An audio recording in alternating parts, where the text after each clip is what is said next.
Every day we struggle to do what is right. But the Yetzer Hara somehow always seems to get in the way.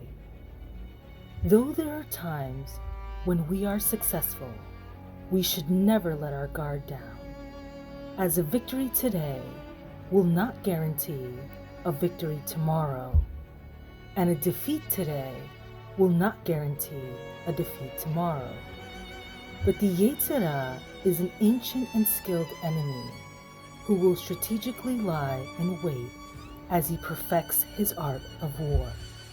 But fighting the Yetzer Hara is a lifelong undertaking, and in fact, one should never be sure of himself until his dying day. But in order to fight him, you must learn the rules of engagement. But I guess you can say these are matters of the soul and the duties of the heart. Hi everyone, with Hashem's help, you're listening to another edition of Duties of the Heart, and we are continuing on the Gate of Dedication, and we are on chapter 5, and this chapter is kind of a lengthy chapter, but there's little subsections, and this subsection is how to stave off the blandishments of the Yetzer Hara. And it says, it is worthwhile to offer a few examples of the tactics that the Yetzer Hara uses to seduce you, so that you may guard against them and be able to serve God wholeheartedly.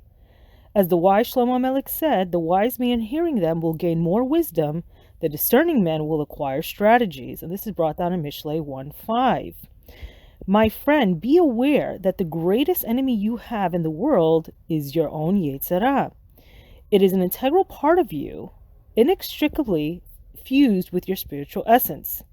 The Yetzer Hara joins you in governing your physical and spiritual senses and rules over the secrets of your soul and the darkest recesses of your heart. It has a recommendation to you on every public or private move you make and waits for the chance to entice you every step you take. You may be unaware of it and unsuspecting of its tricks, but is aware of you and plans to entrap you. You ignore it, but it never ignores you. The Yetzer Hara pretends to be your friend, adorns itself with a robe of love, and passes itself off as your trusted companion, counselor, and closest friend.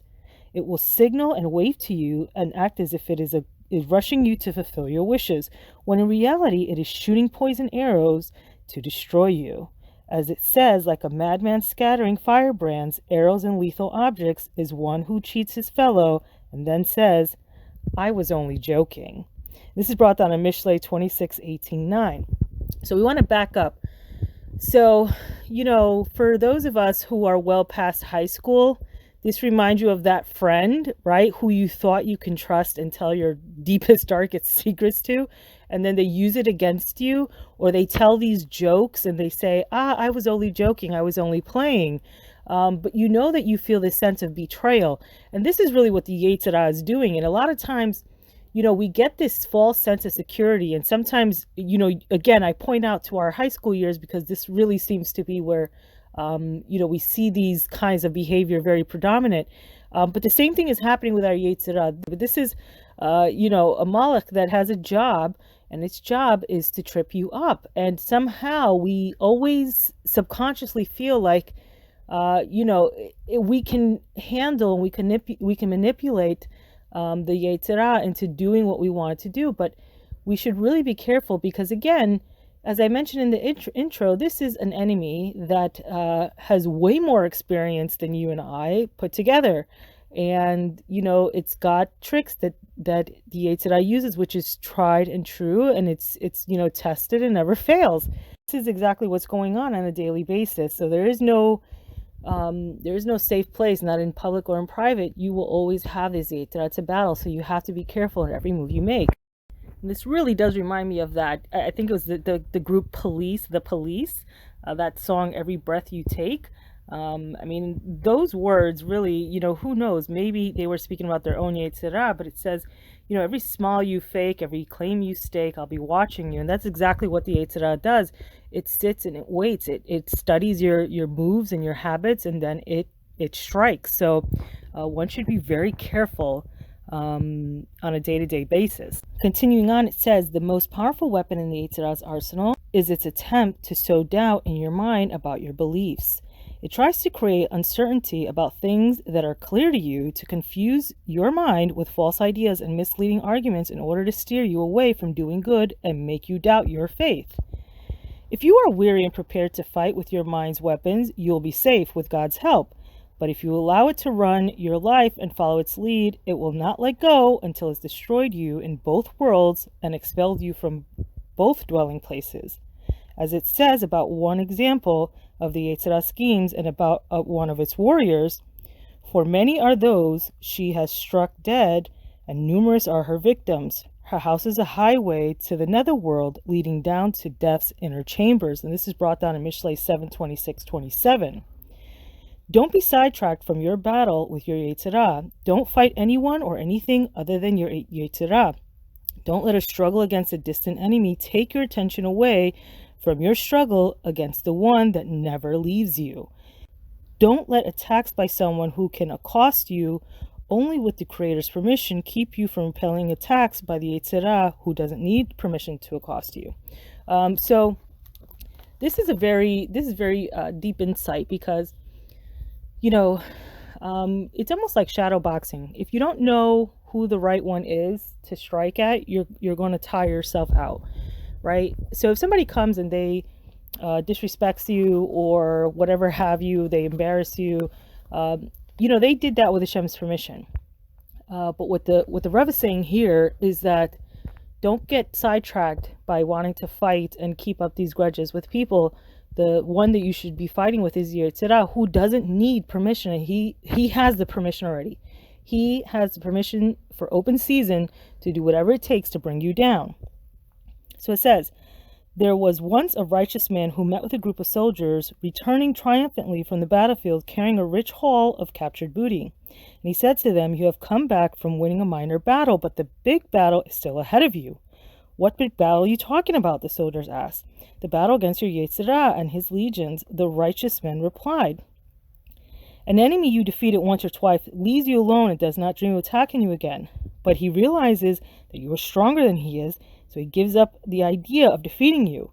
The Yetzer Hara, however, does not care whether he's defeated once or 100 times, or even if it defeated you, or if you defeated it, for it knows that it defeats you, it will destroy you spiritually. And if you defeat it once, it will lie in wait for the rest of your life. As our sages said, do not believe in yourself until your dying day. And this is brought down in Avot 2:4. Even the smallest victory is important to the Yetzer Hara, for he knows that the small victory is a rung on the ladder toward greater victories. Therefore, it is important to watch out from it and not to give in to any of its wishes. Think of your smallest victory over the Yetzer Hara as a major achievement, for this small victory is a stepping stone towards greater triumphs.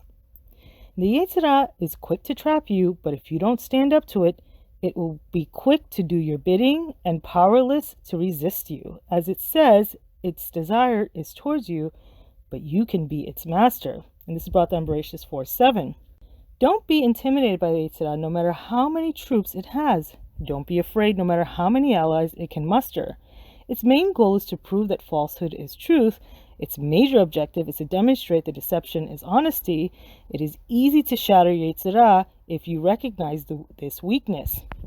As the wise Shlomo Melech said, there was a little city with few inhabitants in it, and to it came a great king who surrounded it and built mighty siege works against it.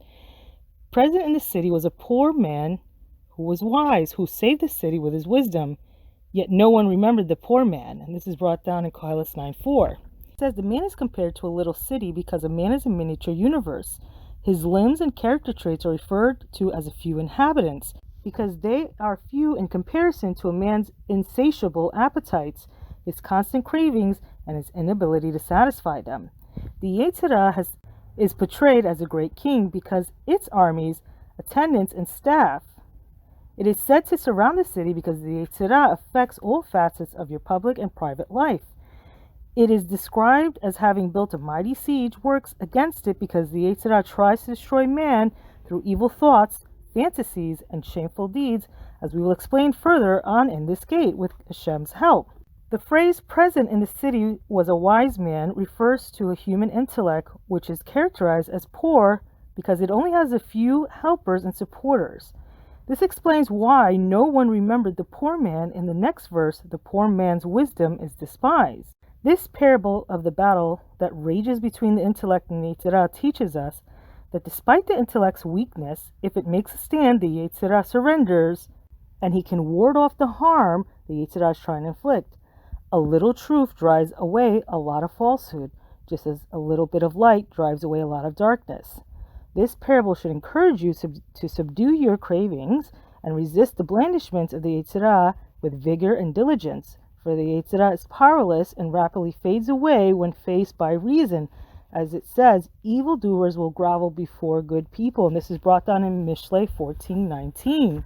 So that concludes this section, but I want to talk a little bit about one of the advices that the Torah gives that really correlates to this passage and actually this whole section in which the Rav is talking about. And that is that the Torah has commanded, Hashem has commanded us that you are to think with your head and not with your heart. And I think that I've mentioned this before. I don't know whether it's in Peleoetz or in this series. We have a tendency to want to be emotional in our decisions. We react to someone else's emotion with emotion. And what Hashem is telling us is that you need to not do that. You need to think with your head and not with your heart, because our heart does lead us astray. And that is where the Yetzer Hara comes in.